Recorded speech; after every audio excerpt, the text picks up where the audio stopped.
qui nous a donné envie de réaliser ce film, c'est de se rendre compte qu'avec différents formats, différents contenus qu'on crée sur les réseaux, on n'arrivait pas à aller un peu au-delà de la sphère qui est déjà très consciente et très engagée.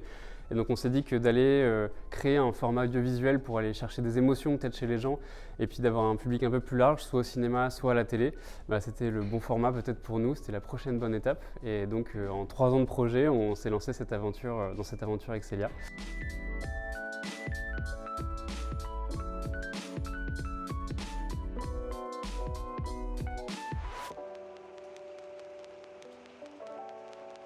Je pense qu'on a énormément de biais, on a énormément de constructions sociales aussi qui font qu'on s'enferme un petit peu dans des croyances. On se dit que c'est loin de nous, on se dit que ça va arriver dans très longtemps, on se dit qu'on ne sera jamais touché ou que nos enfants passeront à travers. Et en réalité, c'est important de remettre un peu d'ancrage sur le fait que c'est déjà une réalité très existante qui va arriver très vite aussi sur nous. Et il ne faut pas attendre de vivre les choses pour pouvoir agir, parce que ça sera déjà probablement un peu trop tard. Donc voilà, il s'agit au-delà de donner de l'information, de mobiliser les gens à passer à l'action. Et pour ça, il faut 2 choses. Il faut à la fois faire un peu peur pour rappeler l'urgence, être un peu alarmiste, et en même temps donner de l'espoir, donner des actions concrètes pour que les gens agissent au quotidien. Parce que sinon, si on a l'un sans l'autre, en général, ça fonctionne moins bien.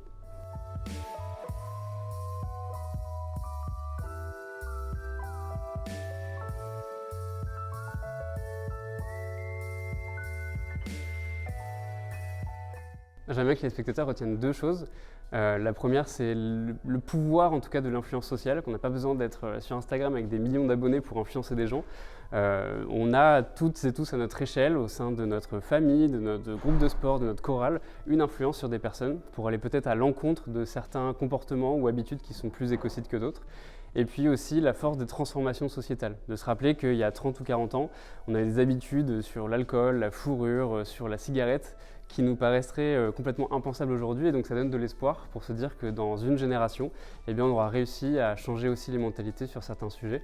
Donc voilà, c'est peut-être les 2 choses qui sont assez porteuses d'espoir pour moi.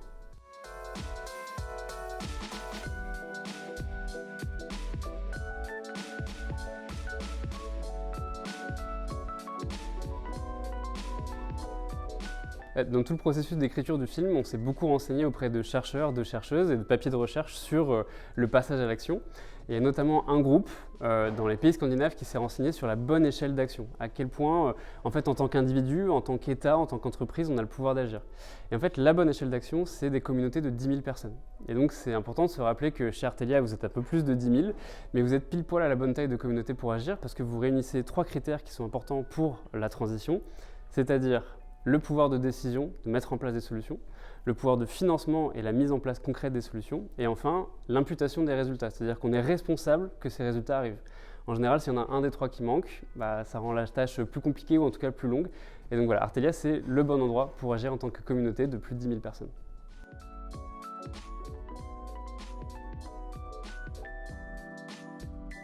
Alors la raison d'être de la Fondation Artelia, c'est d'encourager et d'accompagner l'envie d'agir.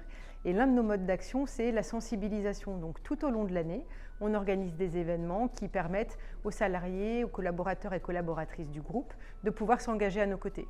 Et en organisant la projection de Ciné-Débat, c'était une première dans le format, on est ravis de la façon dont ça a pu se passer.